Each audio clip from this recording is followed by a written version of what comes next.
Good morning, or good afternoon, or good evening. Mrs. Smith is reading the Canada and USA Unit Exam 2021. Begin by typing in your first and last name and choosing which class period you belong to. Number 1, the passage from our Pledge of Allegiance that reads, "And to the Republic for which it stands," refers to which form of government?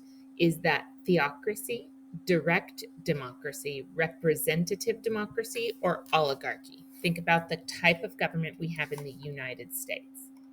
Number 2, use these pictures and compare and contrast a monarchy with an oligarchy. Which of these statements is true? Monarchs may hold elections, but the elections are fixed so that the elite group always wins. An oligarchy is ruled by a group of a few people, and a monarchy is ruled by one person. An oligarchy is a fair and balanced form of government because there's more than one leader. Or a monarchy is a democratic form of government. Use those pictures to help you out. Number 3, a weakness of the monarchy system of government is that the United Kingdom has no king. Kings and queens require a large military.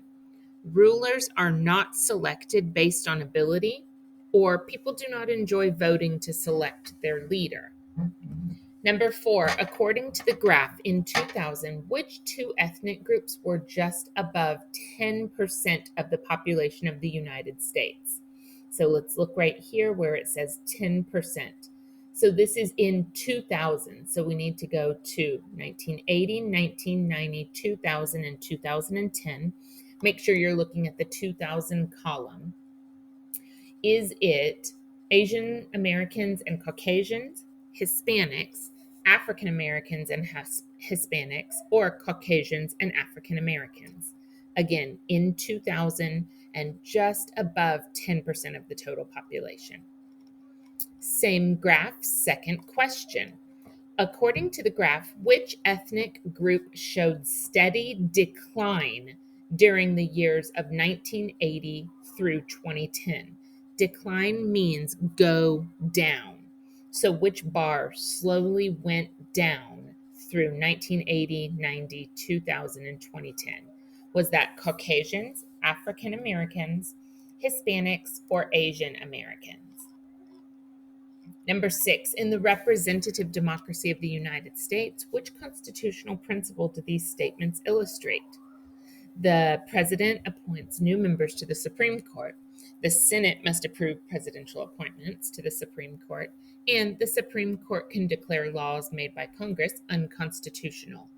Does that represent flexibility, checks and balances, or citizenship? Number 7, in the United States, what's one major difference between the responsibility to pay taxes and the responsibility to vote? All citizens must pay taxes. It is mandatory, but voting is only encouraged. Citizens who vote do not have to pay taxes. Taxes are optional in this situation. Voting only happens every 17 years, but paying taxes is year-round.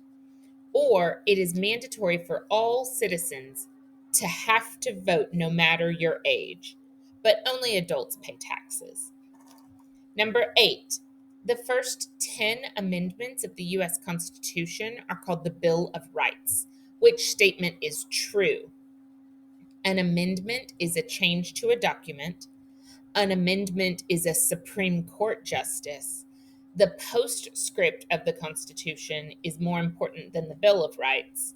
Or the Constitution sets up our government into 4 separate but equal branches. Number 9, Ursula is a 27-year-old woman who was born in Berlin, Germany, and she wants to become an American citizen. In order to become an American citizen, she needs to follow these certain steps. Completing all these steps could take many years. What is this process called?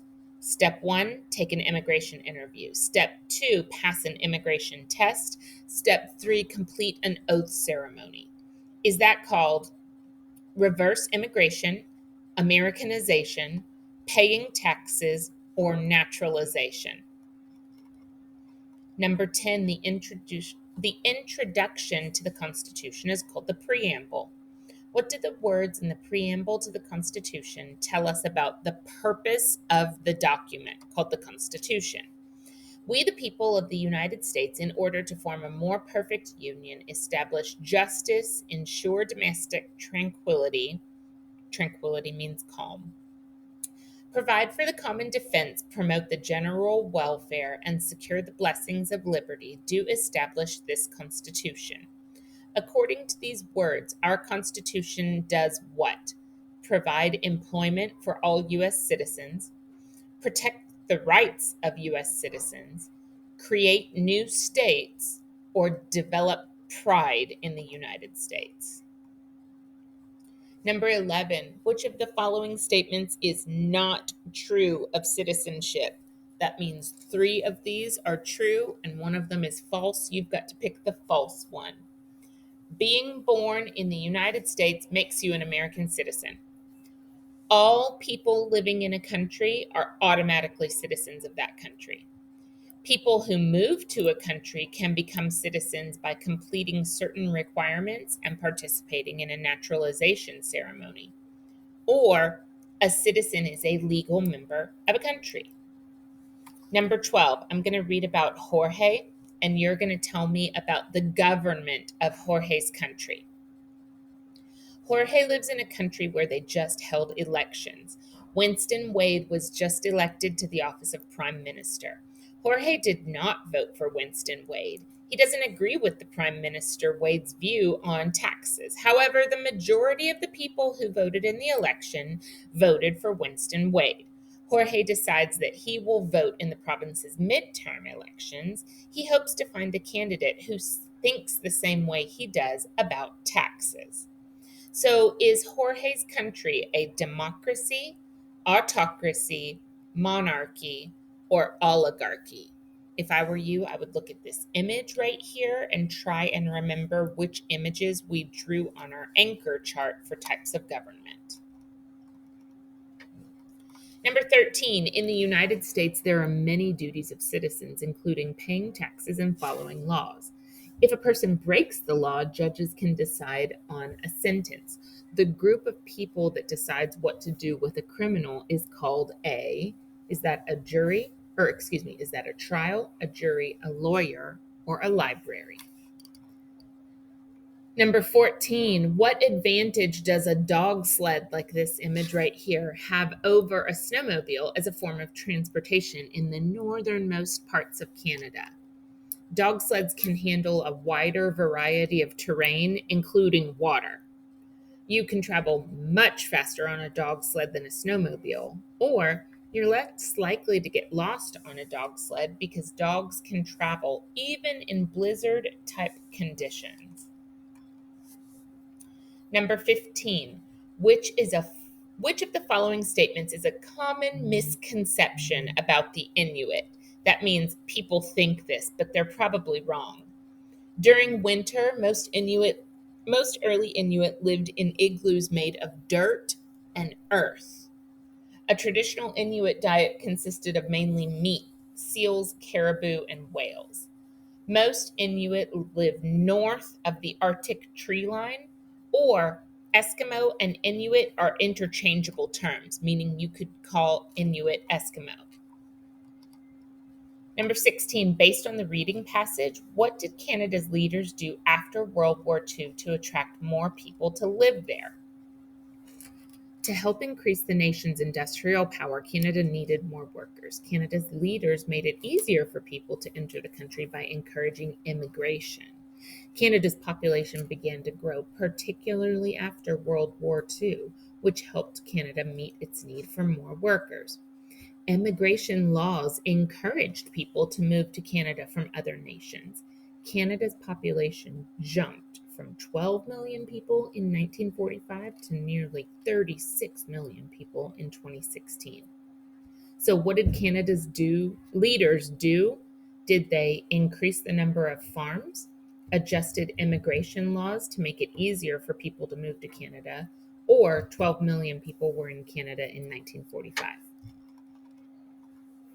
Number 17, Canada has a long history that includes Native Americans and European explorers and settlers. Which statement is not true of Canada's history? That means 3 of these are right and 1 is wrong. You're going to pick the one that's wrong. The Vikings explored the eastern coast of Canada as early as the year 1000, but did not stay for long. French explorers came to Canada in the 1500s and traded furs with the Native Americans and farmed. British merchants arrived to Canada in the 1600s, so people began speaking English as well as French. Or the First Nations and the Inuit went to war over control of the province of Quebec in the 1980s. Number 18, how has the Inuits' history with white Canadians and European settlers differed from that of most other Native American peoples? The Inuit were able to successfully fight off European settlers. Inuit life has remained unchanged for centuries, or the Inuit have control of their own land in Nunavut in northern Canada.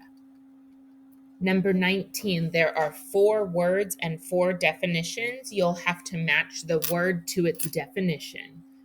Bilingual, separatist, province, tundra. Able to use 2 languages. Next, those who want to break away from a dominant group or government. Next, a vast treeless region of the north where the subsoil is permanently frozen. Or next, a region within a country. Each one of these has 1 word that matches with 1 definition. You won't use the same word twice. Number 20, Canada, Mexico, and the United States signed NAFTA in the 1990s. NAFTA stands for North American Free Trade Agreement. In 2018, the trade deal changed to be called the USMCA, or the United States-Mexico-Canada Agreement. What can you infer about this agreement just based on its name? The countries of Mexico, USA, and Canada have an economic alliance to easily trade imports and exports. NAFTA was a cause of internal tension for the separatists in Quebec who want to keep French culture alive.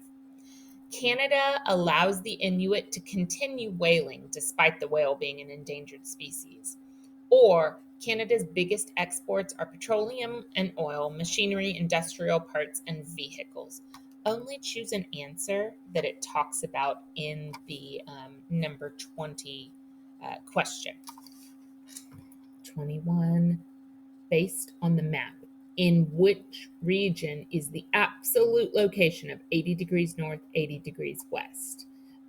Zoom in if you need to, but find 40 degrees north, 60 degrees north, 80 degrees north. So we're looking at this tiny little